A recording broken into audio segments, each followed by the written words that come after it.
Hello. Today I have the opportunity to interview Nessi Tausendschön. Nessi is a well-known cabaretiste from Germany. Here she is. Hello, Nessi. Hello, Gilson. How are you today? Okay, till fine. I know you're a well-known cabaret artist in Germany. Could you give us a short description of what your performances are about? I would say it's a mixture of music and stand-up. It's it's a mixture also of a little bit of theater, and sometimes when I write a text, I read it to give it a little silence when you sit down and read. So it's a mixture of everything you can do on stages. It's actually what the Germans call small arts. Okay, Kleinkunst. But actually it's not small, just the budget is sometimes smaller than on theater stages or something, but actually the ideas are so great sometimes what artists think of, and then they do it with not so much money. They do amazing performances on stage sometimes. When you create a show, what do you use as a motivation or inspiration? Motivation is always to deal with the problems or interests you have, and or find themes which also could be interesting for the audience. They also have to like it. So I always hope that the audience like what I like, and yeah, that was the motivation. And the other part. The inspiration? Inspiration. Sometimes I'm inspired by music when I go into a concert, also sometimes classical music. I just sit there, sometimes I'm bored, but then the ideas come. That's nice, just to be inspired by some other kind of art you see, you watch, or you hear. What attracted you to start a career as an artist? I don't know actually. I was not so much attracted because I thought I can't do it.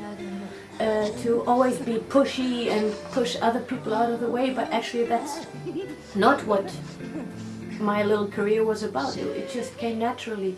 I always liked to sing, I liked to write texts, lyrics, and then it came to me by itself, and I try to make something nice and interesting out of it.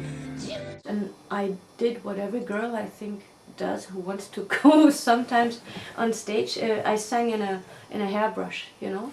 Okay.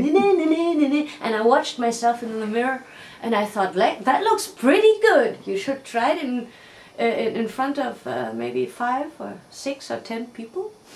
See what they think. Yeah. What kind of performances do you like the best? Indoor, outdoor festival, or children, or?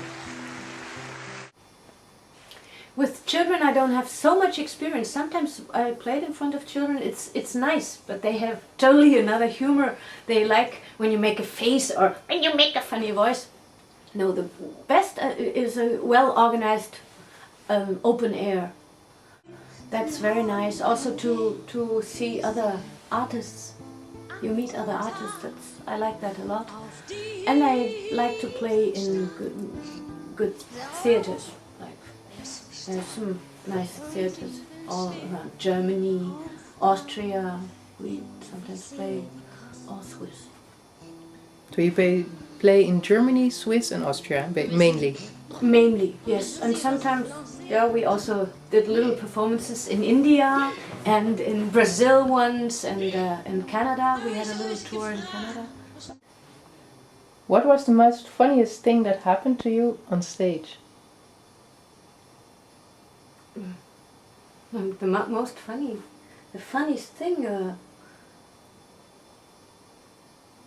very funny was once I had a little scene where I came out pretending to be the next queen of Germany, and I was talking and doing things, and I came back, and my piano player always made and he had sweat on his nose, and I asked him what happened. He said, "Didn't you see that one of your breasts the tits was hanging out?" But just for a short moment, and then it flipped. popped back. Oh, it popped back.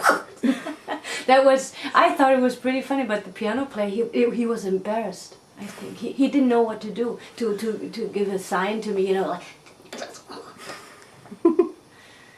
I don't know whether the audience thought it was funny. Probably most of the audience didn't see it. Didn't really notice it, yeah. Or didn't notice. Or they smiled. I was young then. It was still funny.